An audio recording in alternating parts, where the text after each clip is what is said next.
पश्चिम में धर्म और विज्ञान में बहुत द्रोह रहा महामहिम, और कहीं ना कहीं विज्ञान धर्म के द्वारा क्रिएट की गई बहुत सारे स्टेटमेंट्स को विरोध करता है, जिसमें एक बहुत प्रसिद्ध स्टेटमेंट है कि पृथ्वी चपटी है। ये तो ऐतिहासिक बात है। आप एक दिशा में बहुत आगे जाएंगे तो नीचे गिर जाएंगे। खपरनिकस ने जहाज लेकर के लगभग 3-3.5 वर्ष लिए, और जिस बिंदु से वो शुरू हुआ घूम करके वहीं पहुंच गया, और उस दिन दुनिया ने जाना कि पृथ्वी गोल है। परंतु भारतीय मनीषा पहले से ही इसको भूगोल कहती है। दुनिया में राइट ब्रदर्स ने सबसे पहला हवाई जहाज बनाया। आज भी वॉशिंगटन के एयर स्पेस म्यूजियम में आपने उसका दर्शन किया होगा, मैंने भी किया है। और ठीक उस प्लेन के पास में एक नोबल रखा है, जो नोबल गैलीलियो गैलीली का है। राइट ब्रदर्स साइकिल बनाया करते थे, और गैलीलियो गैलीली के उस नोबल में एक उड़ने वाली चीज की व्याख्या थी, और उन्होंने उससे प्रेरणा लेकर के एक हवाई जहाज के निर्माण की भूमिका बनाई। जब गैलीलियो गैलीली की बायोग्राफी पढ़ी जाए तो वो भारतीय मनीषा से बहुत ज़्यादा प्रभावित था। इसलिए इस दुनिया में अगर कोई सबसे पुरातन शास्त्र किसी उड़ने वाली वस्तु का विवेचन करता है तो वो रामायण है। इसलिए हमारे यहाँ संस्कृत में विमान शब्द है। भारतीय मनीषा विज्ञान की किसी भी अस्तित्व का विरोध नहीं करती, उसको सहज स्वीकार करती है। हम लोग गांव गांव में रामायण की आरती गाते हैं माँ, तो उसमें शब्द आता है वाल्मीकि विज्ञान विशारद। गांव गांव के मंदिर मंदिर में ये आरती जब गाई जाती है तो उसमें शब्द आता है आरती रामायण जी की कीजे, उसमें एक शब्द आता है वाल्मीकि विज्ञान विशारद।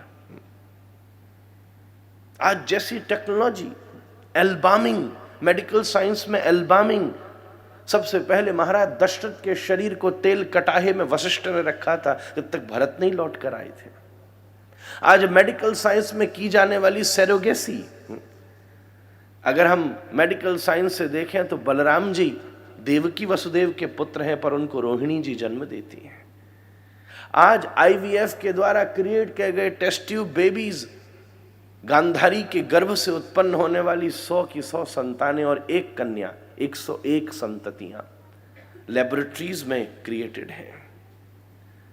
भारतीय विज्ञान इस मनीषा का, इस स्तर का विचार रखता है। मैं तो एक बात कई बार निवेदन करता हूं महामहिम, कि अगर केवल हम लोगों को संस्कृत का ज्ञान हो जाए और हम शास्त्रों का अवलोकन करें तो ऐसा लगेगा कि भारतवर्ष पूरी दुनिया से 100 साल आगे चल रहा है। एक्सप्लेनेशंस मौजूद हैं, बीच की कुछ टेक्नोलॉजी गायब है। जब पश्चिम बैठ करके पत्थरों को घिस करके केवल चिंगारियां निकाल रहा था, ये भारतवर्ष उस समय एस्ट्रोनॉमी में ग्रहों की चाल का विचार कर रहा था। उतनी उन्नत परंपरा है भारतीय मनीषा की। डार्विन के द्वारा क्रिएट किए जाने वाली थ्योरी ऑफ इवोल्यूशन और हमारे यहां की दशावतार की भावना मैच खाती है। श्रीमद् भागवत में ही सबसे पहले Darwin theory of evolution explained है। सबसे पहला अवतार मत्स्य अवतार, जीवन जल में शुरू हुआ। दूसरा अवतार कूर्मा अवतार, महामहिम जीवन जल से थल तक पहुंचा, कछुआ जमीन पर भी आ सकता है। फिर वाराह अवतार, वाइल्ड, हमारा प्रकृति जन वन्य पशुओं का निर्माण शुरू हुआ।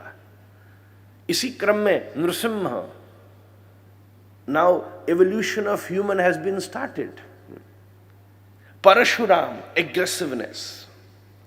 श्री राम, एक परफेक्ट ह्यूमन।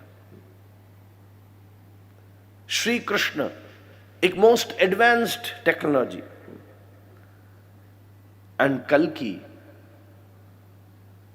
फ्यूचरिस्टिक, जो रोबोटिक अप्रोच है ह्यूमन सिविलाइजेशन की।